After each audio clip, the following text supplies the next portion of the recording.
All right, what is up, takers? It is yours truly, Tyler Bells, and joining me, of course, is my co-host and my fellow panelist, Darryce. How are you? I am great. How are you? I am super excited. I am a little bummed that we are going on a brief hiatus because we're gonna have to find some more shows to review. But I know Yeah. you're down, so we already got some ideas in the works. How are Yep. you? Happy Saturday. Happy Saturday. Yes. So let's go ahead and dive in. Joining us today, I'm going to go ahead and add her to the stage in just a moment. It's all live. I love it. It's like the thrill of being on TV, but Right? just on YouTube and Facebook. All right. So without further ado, I do want to introduce to you our guest for tonight's discussion, Chelsea Vei. Hey, Chelsea. Hey, how are you guys? Good. How are you? Good, good. Cannot complain. Good. Absolutely. So I just want to say thank you so much for joining us. I know Yes. it's Saturday. Both of you lovely ladies are looking good. Y'all have Thank plans tonight. you. So I'm not going to hold you all too long. Let's go ahead and dive in. And of course, we're live streaming on Facebook and YouTube. So if anybody watching in the chat wants to share their thoughts on tonight's episode, the season overall, or if you have a question for Chelsea, go ahead and submit it and we'll see if we can get you some answers. Chelsea, what has been the most surprising aspect of being a part of Love and Marriage Detroit for you thus Hmm. far? Surprising. I guess I kind of get a thrill because you know things that happened and transpired in real time, but you don't know how people have responded to it, specifically like cast members. So seeing like people's reaction to, atmospheres that we've been in, environments we've been in, things that have been said. And so like you kind of gather like, okay, this person might feel this way or this way. But then you see like their interview or their confessional and you're like, oh. So that's always fun for me because you just never know what someone has said.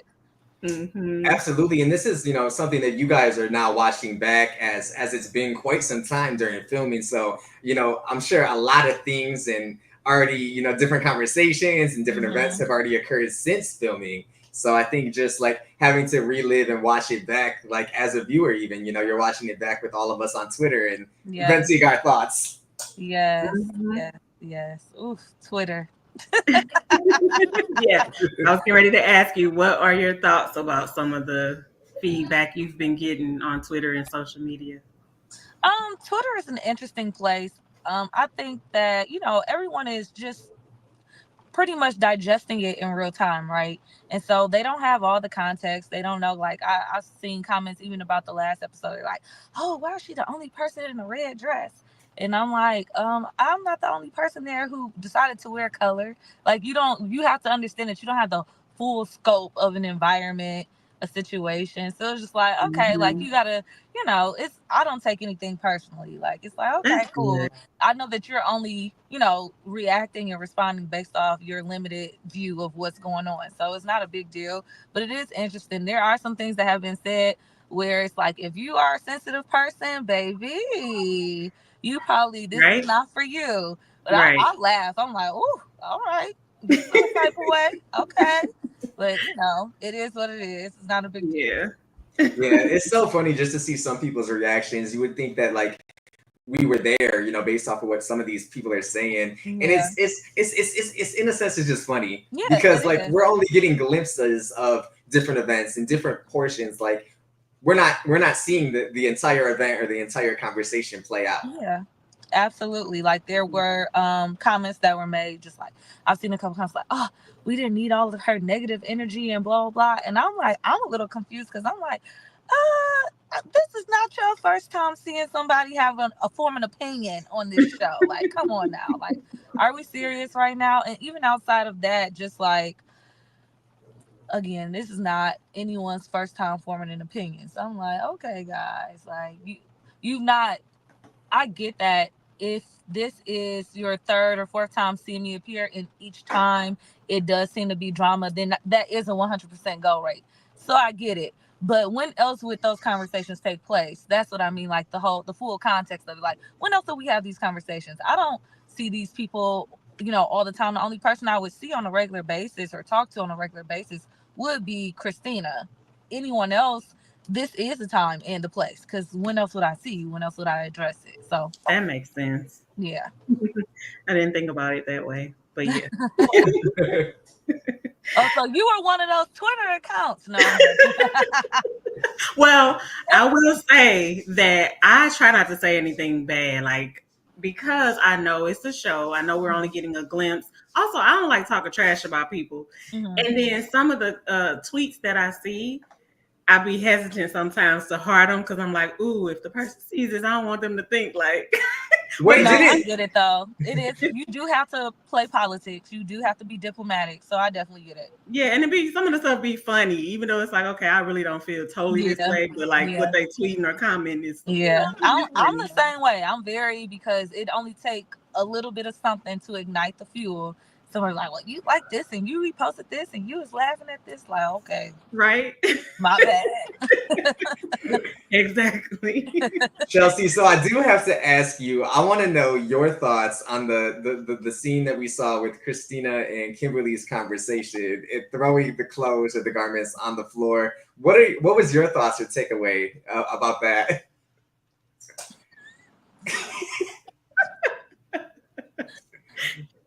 It was a landslide. Like it was a whirlwind. So like so it's like you as a viewer, I'm like, okay, good TV, right? But there's still like a couple of points of inflection that are contradictory to what's going on. And a lot of people were pointing this out. I think that they did a really good job of editing because it's like you see Kim pull out her notebook and Christina's like, ugh, but then Christina pulls out her notebook and people are like, well, you did the same thing. And I'm like, it's the way that it's edited. But then it's also like, oh, well, you never had a collection to have, but proceeds to pull out the collection. I'm like, people, what's going on here? And then you see the dignified, Detroit women in the background turned around like, oh, drama. So That what's would have so been me. very funny about that is I went to that same restaurant the following day. I had no clue that they filmed that scene there. I hadn't talked to Christina or anything. And so when I got to it was I think that was Ivy Kitchen. Yes, Ivy Kitchen, and I ended up speaking to a manager just about an issue I was having. And she was like, "Well, I was like, I don't want to cause any problems." She said, "Oh, you could barely cause any issues. We had a scene in here yesterday. This lady was throwing clothes all over the place." And I'm like that must be them. I'm like, okay. That's crazy. Listen, I was acting like I had nothing to do with it. I was like, really? What was going on? Were they filming a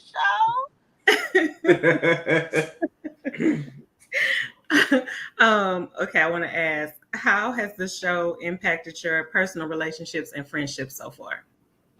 Um,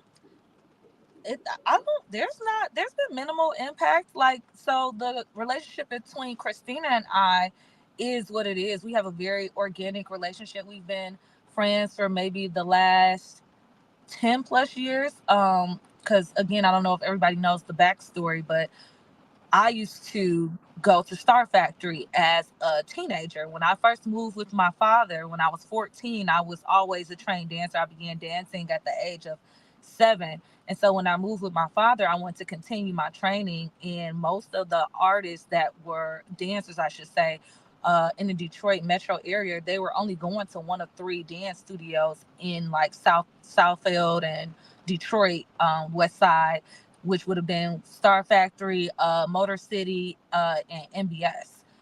There was Femme Fatale too, but Star Factory was more so like full blown artist development. And so I was going to Star Factory since I was 15. And so Brandon's, oh, he probably gonna get me for this, but Brandon's nickname was Squeeze. Everybody calls Brandon Squeeze. I don't know where it came from, but that's what his name was. So then a woman popped up on Twitter named She Squeezy. And I'm like, who the heck is She Squeezy? Because I had never even seen Brandon be that locked in with someone to where, they would be, making a derivative of his name on Twitter. So I'm like, who the heck is this? So she started coming around and she was like the coolest person, so sweet. I didn't even really know their backstory, but I just like immediately latched on and we formed our own friendship. And I mean, like, it was really like, that was it. Like, from the first time, I think she like called me when she was throwing Brandon a surprise birthday party when I was probably like 20 or 21. And I showed up from that. And from there on out, we've been like super locked in. So our relationship is organic and it shows up as organic on TV. I think I may be a little bit closer to Brandon now because of the show. Bravo, again, me being a dancer, Bravo used to manage artists. He managed one of the artists that I danced for 10 years. I've known Bravo since I was probably like 17. So it's like everything has been in my people, my friends, they've all supported, shown up, reposted. If y'all see somebody going hard for me in some comments, it's probably my friends. So, because they know, they were actually quite shocked during season 1 when I had that interaction with Anthony, because they were like, that is not the Chelsea I know. Like, you know how to rip into somebody. Like, who is that? But I honestly had no clue that that was going to transpire. I didn't even know that I would be mic'd up or anything. So I'm like, well, season 2, I've definitely given people a little bit of something to chew on. So there's that. Chelsea, what do you think sets Love and Marriage Detroit apart from like other reality TV shows? And what do you hope that viewers take away from the season thus far? So one thing that probably sets it apart is you don't quite often see like unscripted series where people are making it outwardly known that they are Christian, like they're rooted in Christian principalities. And obviously, I think sometimes people run with that. I don't know why the display or the thought is like, oh, you Christian, you're supposed to be perfect, you're not supposed to do this, you're not supposed to do that. That's not about anything. That's like showing up to a hospital expecting not to see sick people. I think what is different about this group of people is that they really have been born into what they claim. They have lived that lifestyle and they are relatable still. They're not, super dignified, uptight, I can't, sanctimonious. That's not them. So I think it's really good and refreshing to see people who have a great moral compass and they're not held up tight by dogmatics, but they are outwardly Christian people. I think one thing that I would love for people to take from this season thus far, especially the episode tonight, I really enjoyed Anthony's scene and Kobe's scene because it was very human. It was very relatable. It was very vulnerable. And I think sometimes we get so caught up in the drama and the antics that when we have those real moments, it's like, oh, like these are real people who are going through real things and real experiences. Because even with, we were just talking about Twitter and people's commentary, I can understand how people are digesting Kobe's situation in a certain fashion. But it's like, she's a real person with real feelings and we all have our preferences. And, it may not have come off as, how other people would like or think you should present having the blessing of a child. But that's not for anyone else to decipher. You know what I'm saying? Like, we're all humans. We all have our real time reactions to things that are going through in real life. So I would love for people to just take the realness and the authenticity of everything that's transpiring in the season and really, like, give people grace. Exactly. Give people grace. Period.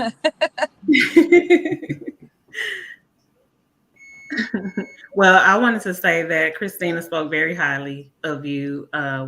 She better have. No, I'm with her last week, and she, of course, said she loves you, and she talked about how you take accountability. Like she said, you might pop off, but I know how to reel it back in. Yeah, she said you'll take accountability and apologize, if needed.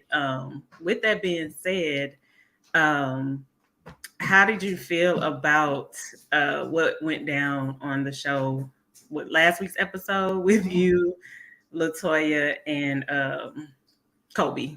And then I think you did apologize at that event. So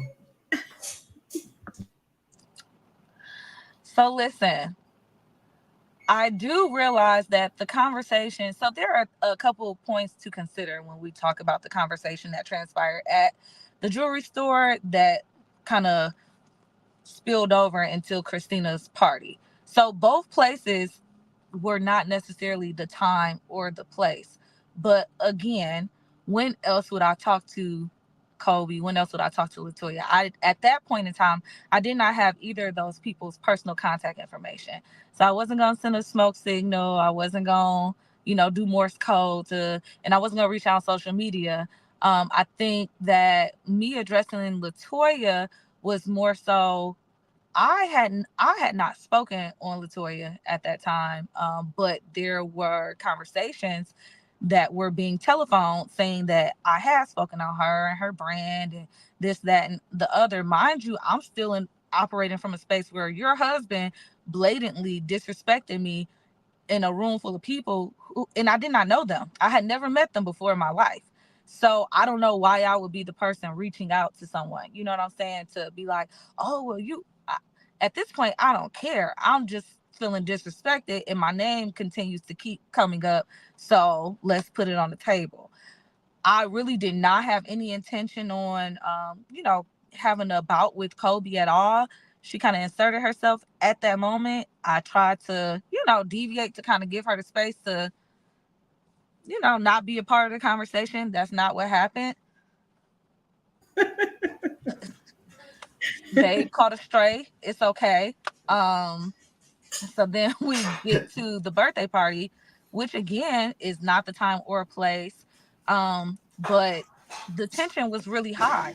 It was organically high. Like you could really feel it. I have been running around all day because me and my best friend Leah, we are the people who Brandon pretty much gave the charge to organize the party and all. So we running around. Fun fact, maybe an hour before everybody showed up for the party, the main table with all the glassware on it fell through the middle. So we're scraping up glass and Oh my God. yeah, and trying to make everything look okay again.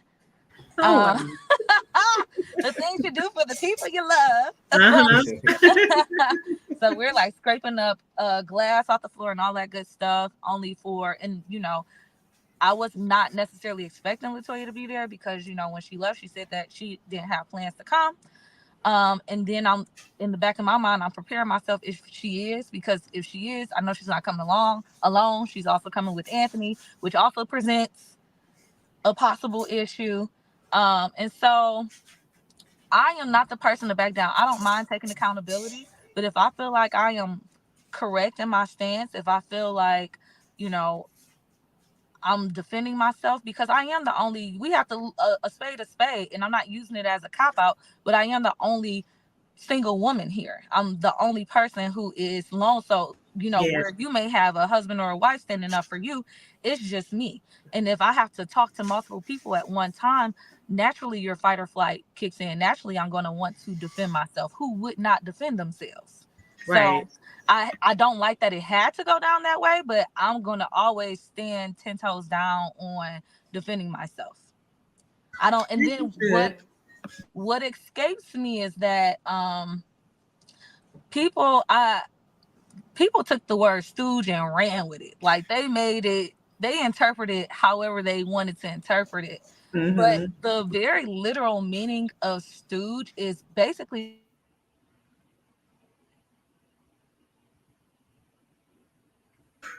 we can't hear you. Yeah, I was gonna say, Chelsea. I was gonna say, I think we lost your audio connection.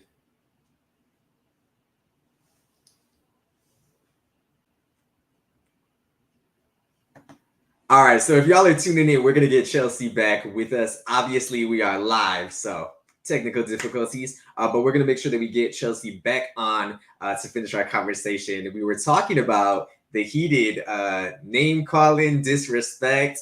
Darryce, that scene was intense, but also like it's not. Yeah, you were called. People were called out of their names per se, but it's not like you weren't called a very vulgar term. Right. Like it could have been a lot more worse. Yeah. Like, it could have had a little more intensity than what people are making it. Let's see if we can get Chelsea back with us. Are you able to hear us? Yes. Okay. Perfect. Okay, perfect. Someone called. I'm on my phone.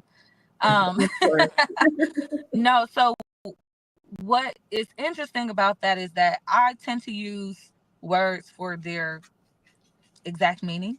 And so I use the word stooge because the very literal meaning of stooge is someone who pretty much intervenes to do someone else's unpleasant work. That's the, I know when people hear stooge, they think about like the Three Stooges and blah, blah, blah. I'm like, I'm not calling you out your name. I'm using an adjective for what's going on because you are literally inserting yourself. And that's literally what the word stooge means. Yeah. But I realize everybody's vocabulary is not that expansive. I'm seeing that on Twitter. So I was like, oh, okay. I'm like, I guess it's offensive. I'm like, all right, cool, whatever.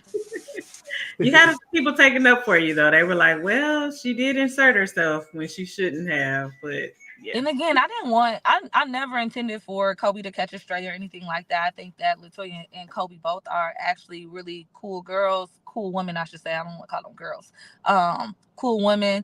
Once I've gotten a chance to know them a little bit more, I've this is like my first dealings with Latoya, but I've seen Kobe around for years. We have some mutual associates and friends and things of that nature. So I never wanted her to catch a stray. But I'm just like, at the point in which we're going to try to shine a bad light on me, it's like, oh, I'm pregnant. It's like, okay, well, you know. Yeah, I know. Yeah.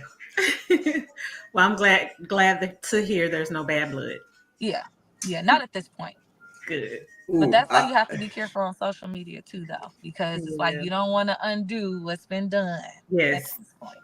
Or bring back something that was already settled and smoothed over. Because I tell you, people live for the messiness and the drama. How do you, being featured on Love and Marriage Detroit, and also being a very successful businesswoman in Metro Detroit in Michigan, how do you maintain that like work-life balance, especially now when people are also all over social media going in? So I just thank God for the opportunity to live the type of life that I live. I'm not with like a traditional role anymore. I spent maybe like a decade in my traditional role as a marketing manager and having to report, and there's a lot of politics that goes into those type of deals. But right now I am a partner of a startup agency, and so I don't really have to think about, I'm going to always maintain my brand image and who I am as a woman and how I carry myself, and you have to do that regardless, day to day, whether you're on TV or not. You need to manage what you respond to, how you react to certain things, and how you maintain and carry yourself on social media. So that's a given. I would do that anyway. But I thank God that I'm not in a space where I'm like, but when it comes to business, there is a very intricate dance that comes on, specifically as a woman, and even more specifically as a Black woman, where you definitely have to pick your battles. You have to be very cognizant and aware of what you're getting yourself into, and you have to have like that long term, that big picture, mind frame to not do too much. Because social media lives on forever, because you could go and delete something, but if somebody screenshot it, baby, that receipt, long live the receipt. Long live the receipt. I swear I'm aware of that, ladies. The way Christina was talking to us last weekend, it sounds like she's got the CVS receipt, the long, never-ending receipts on receipts. Ain't no telling what she had. She said she would never use them, but she has them. I know just the conversations we have on a daily basis. I'm like, if anybody ever heard these conversations, they would be like, Jesus. I'm like, yeah, let's keep it under the wraps. Right. All right. And Chelsea, you're originally from Detroit, right? Yes, I am a Detroit native, East Side girl for sure.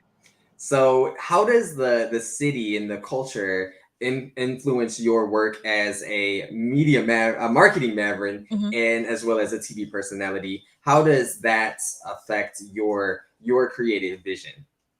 So one thing about it, just even starting like from the business horizon. So the startup that I work with, and I'm gonna shout them on out, okay, Verse and Hook. We are very literally a marketing agency that's not just like traditional, oh, we're gonna go in, we'll, scope these clients. And no, we are creatives, we're strategists, we're business leadership who literally have intersectionality with culture itself. We're all from Detroit. We bring culture not just in an honest way, but an authentic way. And I say that to say, because there's plenty like marketing and advertising you'll see, and it's cringe, and you're like, who signed off on that? They didn't run that through nobody. Like we are the people who are coming to brands, and brands are coming to us, and we've mastered the art of storytelling at the intersectionality of culture. Detroit is such a playground of creative people who, like, so many people have so many ties here.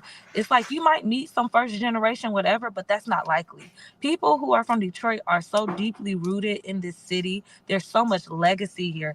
There's so much talent here. There's so many people who we have this grind culture that is unmatched. Like, period. I can go to another state, and as soon as someone say, "Oh, where are you from?" and I'm like, "Oh, I'm from Detroit," and they're like, "Oh, Detroit, they different. And I'm like, "You're right. You're absolutely right. We're so super real. We're very authentic. We have big hearts, but we do not play. We will tell you a joke, but we will not tell you a lie." Okay? So Detroit I is love that. heavily influential in my life. There's nothing that I do in my work, in my play, in my social life where I'm not like repping Detroit. I love that so much. What advice would you give to someone considering reality TV? Ooh, good question. I would say, because naturally I have I don't like the term, but I guess this is the term to use, thick skin. Like, you have to really know what you're getting into, and if you're gonna be into unscripted or reality TV, you have to have long game in mind, and you have to have strategy in place. You can't, again, like we were just talking about, going off the cuff and just reacting to everything. Like, let anything you do be a very authentic thing to what you would do, not just, "Oh, I'm trying to make good TV, so I'm gonna do this and I'm gonna agitate this." Like, you have to really think about, what are the repercussions, what are the consequences, or what are the fruits that could come out of me doing this right here, right now? What can somebody take from this conversation and use it for me or use it against me? Like, you really have to be able to be a quick thinker on your feet when you're involved with reality TV, because there's a lot that goes into it. That's good to Yes. know. You say you have to think quick on your feet. Yes, it's like you have to think. You're pretty much managing personalities in real time. And it's easier to do that when you are really locked in with people and you really know people. But once you get into the dynamic where it's like, okay, I know this person, I have this relationship with this person, I don't know these people, I know that these two people are into it, these two people are, you have to be scoping everything that's going on around you. Yeah. Like, and you have to be like, you have to think 3 steps ahead so that you're not caught in the mist, you don't catch a stray, you end up and then if you do end up in a situation where you did not foresee it, you have to know how to pivot. Ooh, that's a lot. It is. But But I, that's literally what I do for a living. So it's like, it kind of comes naturally for me at this point. But I'm like, this is no joke. Like, you never know what you're getting yourself into. No pun intended, y'all, but I got my notebook. Ah! But I think that's some very inspiring advice. For those that may wanna get their toes wet into the water of reality TV. So I have to ask, and I know probably contractually you probably can't tell us, but I am gonna pose the question. What do you hope viewers will take away from your journey, and then please tell me we get to see Chelsea on this after this little mid-season break. So I can't say that I'm breaking anything because I honestly do not know what's coming up next. I'm watching with y'all in real time. So I'm assuming from what I recall filming that you should see me, but I don't know how it was edited, so I can't make any promises. But I hope that they didn't just leave me out there high and dry and just cut the people out and then I disappeared like, who's this right. troublemaker? Bring Um, Chelsea back.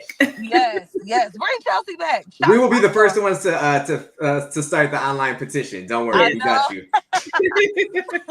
Well, first and foremost, shout out to Carlos King, the King, because he really like. I feel like season two, it came in so hot. It's such a contrast, but they do call him the sophomore season king. Like they say, a season two off Carlos King is like he really brings it, and I think that everybody, from the social listening that I've done, I think that everybody is really enjoying. You know, even the people who go on social media and say, "Oh, why do they have another season?" La la la. At the end of the day, you still watch, you still hopped on the social platform, you still talked Exactly. about it. So thank you, my love. You Exactly. still did what you needed to do. So there's that. But just to digress, I hope that people get to really see the true dynamic between Christina and I.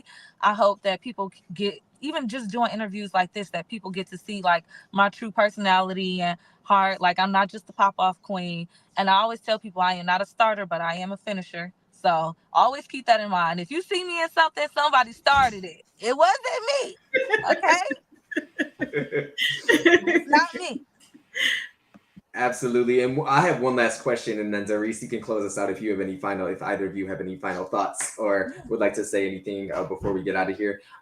So I know we talked a little bit about your business ventures outside of being on TV. Are you guys currently accepting clients? Where can people, if there's anybody out there looking for some tips and pointers when it comes to marketing or Mhm. promotions, and that type of fields? I'm gonna be calling you after this, Chelsea, because we Ah, gotta talk. You got another client. yes, yes, yes, yes. But yeah, and are you guys? Where can they contact you? I know we have your Instagram Yeah. scrolling at the bottom. But if tell us a little bit about that process. Okay, so for starters, the as a partner of Verse and Hook, we have our contact sheet. If you just go to verseandhook.com, that's VERSEANDHOOK, verseandhook.com. We have our contact sheet right there on the homepage. If you scroll and look at the about, we've had some heavy hitters. We've done work with Pepsi and Ellis Island Tea and General Motors and the Pistons. And so we typically take on larger scopes, but we are not closed off because we also do music syncing and licensing. We do production, we do content, we do media, like we do everything. So it's like we have a very niche but nimble and super qualified team of people. So whatever your inquiry is, we just like to, what we do is we just have conversations with people. And if we can't do anything for you, we're sure we know somebody who can. So we are in the business of connecting the dots. So again, if you go to verseandhook.com, our contact sheet is right there on that homepage. You're very much so able to reach out to us. We're always open to have conversations with people, see where we can fill in the gaps or connect you to the people who can. So there's that. I'm still very much so a trained dancer.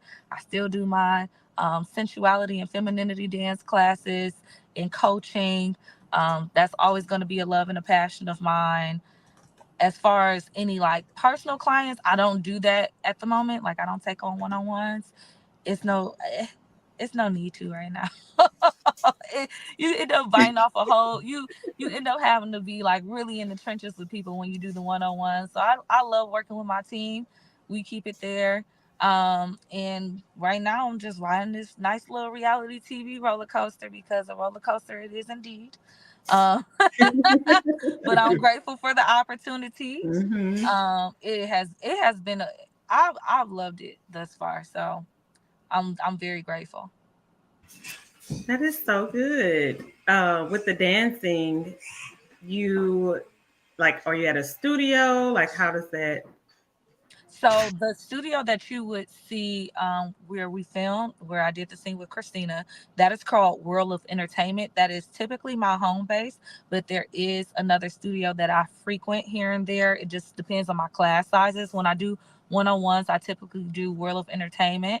But then when I do larger classes, especially like my most recent like femininity classes, those are like heels classes, or you don't have to do them in heels, but I'm basically teaching like the art of movement, how you release different trauma from your body when you do certain things. I talk about self-concept and affirming yourself, and how just like however you speak about yourself is what you're going to see. So I always tell people, if you don't want to see it, don't say it.